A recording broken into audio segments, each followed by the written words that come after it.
الموضوع طلع اكبر من ان اسكندريه ممكن تغرق بس.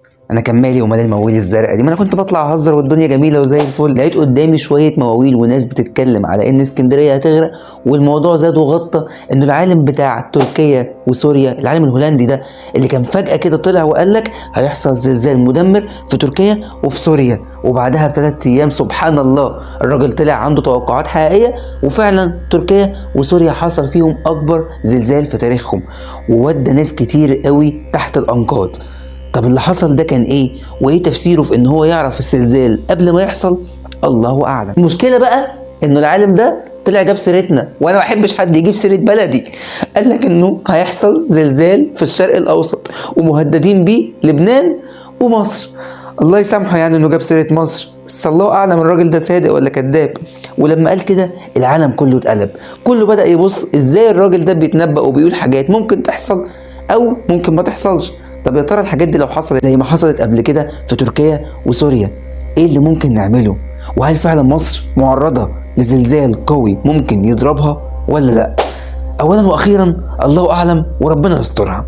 بس تعالوا نبص لبعض الحاجات كده اللي بتقول انه تسونامي ممكن يحصل الفترة اللي جاية في اسكندرية. اسكندرية حبيبتنا اللي كنا بنقضي فيها ليالي الشتاء والصيف، انا عمري ما رحتها. اسكندرية حصل فيها تشققات على البحر الفترة اللي فاتت، الرصيف اللي قدام البيتش اللي كنا دايما بننزل مايوهات الدنيا كانت جميلة فيه فجأة اتشقق، وسبحان الله كله جه قال لك ايه ده؟ تسونامي.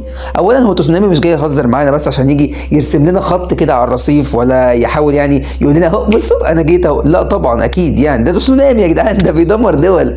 بيقول لك لو شفت الموجة جاية تركب اركبها انت عشان ما تركبكش.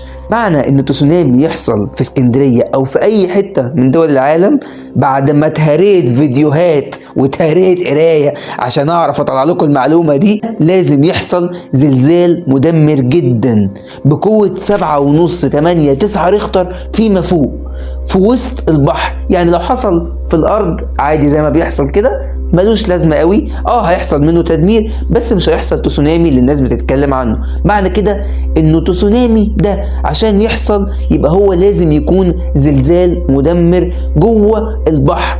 عندنا بحر الحمد لله، عندنا 2 مش 1، يعني ممكن يحصل فعلا. الله اعلم، لان هم الناس دلوقتي بتتكلم في انه الشرق الاوسط معرض في البحر المتوسط انه يحصل فيه زلزال مدمر بقوه كبيره زي اللي حصل في سوريا وتركيا. والدليل اللي هم بيتكلموا بيه انه مصر من ضمن الدول اللي حست بالزلزال ده ساعه لما حصل لسوريا وتركيا. بس ساعتها احنا كلنا كنا صاحيين من النوم.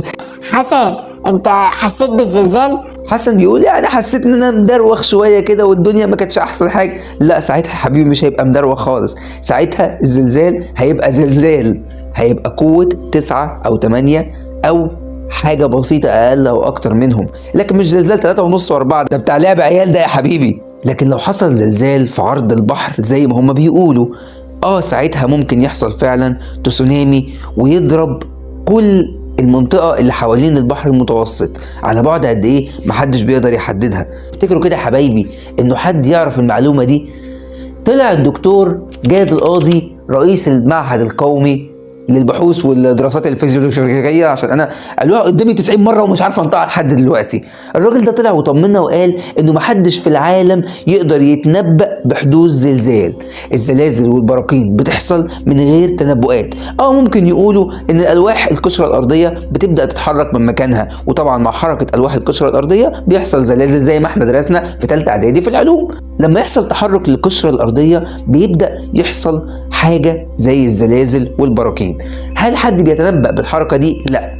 الناس بقى ربطت الأحداث دي إنه حصل في الصين وكندا وأمريكا وأوروجواي ظهر أجسام غريبة، أجسام شكلها كده بتاعت الفضائيين اللي احنا كنا اتكلمنا عليها زمان دي. الفضائيين جايين يلعبونا. طبعا كلنا عارفين ان احنا ياما حاولنا ننور لهم الليزر ده اللي هو الاخضر او الاحمر بتاع زمان، ننور كده في السماء عشان يردوا علينا. البهوات ما بيردوش، بس اتاريهم كده شكلهم بداوا يحاولوا يردوا، لقوا اجسام غريبه في السماء. حتى ظهر اجسام في السعوديه، الاجسام دي محدش عارف مصدرها ايه. الاجسام دي اجسام منوره شبه النيازك والشهب. وناس كتير ربطت ما بين الاحداث دي واحداث زلزال تركيا وسوريا. لما قالوا ان الاحداث دي قريبه من بعضها وممكن تحصل، قالوا انه الاجسام دي دليل على حركة غريبة في الكوكب. طبعا كنا من فترة اتكلمنا على موضوع انه دوران لب الارض اللي هو اللب ده، اللب بدأ يلف عكس اتجاهه، او كان بدأ يقف وهيبدأ يلف عكس اتجاهه. وناس ربطت ما بين الأحداث دي وأحداث إن ممكن الشمس تطلع من مغربها، قالوا إن الأحداث دي كلها مرتبطة ببعضها، وده بيدل على إن في حركة غريبة في الكوكب. وأكبر دليل على ده هي الأجسام اللي ظهرت الفترة اللي فاتت فوق الدول اللي قلنا عليها. طب ده دليل على حاجة إنه ممكن يكون كلام العالم الهولندي صح؟ الله أعلم، ويا ريت ما يطلعش صح. الراجل ده بيطلع بحاجات غريبة وفجأة بتحصل. بس اللي انا شايفه ان كل اللي احنا بنقوله في ناس كتير جدا بتهبط في الموضوع وبتخوف ناس تانية، واحنا اليومين دول في عرض معلومة صح. محدش عارف يدينا معلومة صح، كل واحد بيقول معلومة شكل. اللي انا استنتجته من كل الكلام ده انه اسكندرية بيحصل فيها تشققات كل فترة نتيجة النوى اللي بتحصل في اكتر من نوى. في نوى اسمها نوى قاسم تقريبا، وبتوع اسكندرية اكدوا لي المعلومة دي، بتيجي بتشيل كل حاجة قدامها. لكن لو هنيجي نتكلم في انه هي دي سبب الانشقاقات، على ما اعتقد والناس بتوع اسكندريه اكدوا ان كل سنه بيحصل الكلام ده، لان النوى دي بتيجي تشيل التربه اللي تحت الشاطئ نفسه، فبيبدا يشيل التربه دي وبيبدا يحصل انشقاقات، والموجه نفسها بتعدي الاماكن تانية على البر التاني، فطبعا بيحصل حاجه زي النوى مش تسونامي. ان شاء الله طبعا يطلع صح، لانه تسونامي ما بيهزرش. ده هيجي مش هيسلم علينا ويقول لنا هي شلت شويه كراسي، لا ده هي شلت شويه بيوت. فربنا يسترها، وان شاء الله مش هيكون موجود.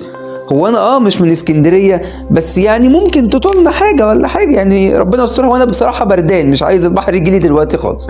ربنا يسترها، وهنتابع الاحداث الفتره اللي جايه، لانه من الواضح ان الزلازل بدات تزيد.